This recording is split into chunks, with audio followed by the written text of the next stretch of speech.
নমস্কার বন্ধুরা, রকি কিচেনের তরফ থেকে সকলকে স্বাগত জানাচ্ছি। আবার একটা রেসিপি আপনাদের মাঝখানে শেয়ার করতে চলেছি, সেটা হলো কদবেল মাখা। তাহলে চলুন দেখে না যাক আজকের রেসিপি।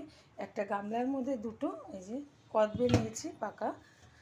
এখন জানি না ভিতরে কীরকম হবে, তো প্রথমে আমি কদবেলটা ভালোভাবে ফাটিয়ে তারপরে ভিতরের শ্বাসটা বের করে নেবো। তারপরে কীভাবে আমি কদবেলটা মাখবো সেটা আপনাদের মাঝখানে শেয়ার করব। দুটো কদবেলই কিন্তু আমি ভেঙেছি।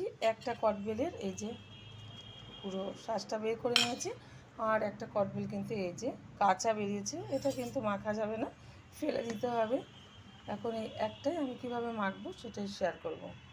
কদবেলটা এবার সুন্দরভাবে মেখে নেব, আর কদবেলের মধ্যে যে যে উপকরণগুলো আমি দেব সেটা আপনাদের মাঝখানে শেয়ার করব। প্রথমেই দিয়ে দিচ্ছি স্বাদ মতো লবণ। দুটো এনেছিলাম, যেহেতু একটা কিন্তু কাঁচা বেরিয়েছে সেই কারণে অল্প একটু হয়ে গেছে।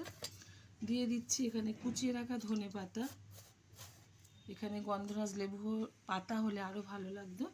দিয়ে দিচ্ছি স্বাদ মতো চিনি, দিয়ে দেব এখানে কাঁচা সর্ষের তেল,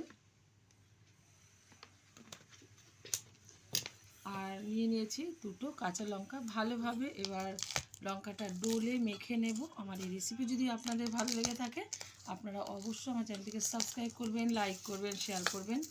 আর ঠিক যেরকমভাবে আজকে আমি কদবেল মাখাটা করে দেখাচ্ছি আপনারা অবশ্যই বাড়িতে একবার ট্রাই করবেন। আশা করি ভীষণ ভালো লাগবে। কদবেল কিন্তু অনেকেই ভালোবাসে, যারা ভালোবাসে আপনারা এরকমভাবে করে নিতে পারেন। তো হয়ে গেছে, কিছু দিয়ে মাখাটা কমপ্লিট হয়ে গেছে, কিন্তু এর মধ্যে আমি লাস্টে দিয়ে দেব একটু কাসুন্দি। এতে কিন্তু আরও টেস্টফুল হবে মাখাটা। স্কুল কলেজের সামনে কিন্তু কদবেল এরকমভাবেই মেখে দেয়। এখন ভালোভাবে আবার একটু কাসুন্দি দিয়ে মেখে নিচ্ছি, আর এটা এখন একটা প্লেটে আমি সার্ভ করব আমার ছেলের জন্য। ও ভীষণ ভালোবাসে। নিয়ে নিয়েছি একটা প্লেট, দিয়ে দিচ্ছি এখানে কদবেল মাখা, কদবেল মাখা, সাথে দিয়ে দিচ্ছি খাওয়ার জন্য একটা চামচ। দেখা হবে পরের ভিডিওতে নতুন কোনো রেসিপি নিয়ে। ধন্যবাদ বন্ধুরা। দেখতেই পাচ্ছেন আমার ছেলে কিন্তু এই যে ঘুম থেকে উঠে ব্রাশ ফ্রাশ করে ফ্রেশ হয়ে বসেছে, আর ও খুব সুন্দরভাবে দুটো আর্ট করেছে। এই যে বলো কাকে কাকে এঁকেছো? এটা হচ্ছে রকি ভাই আর এটা হচ্ছে এমিরে। তো আপনাদের কেমন লাগলো আপনারা অবশ্যই কমেন্ট বক্সে জানাবেন।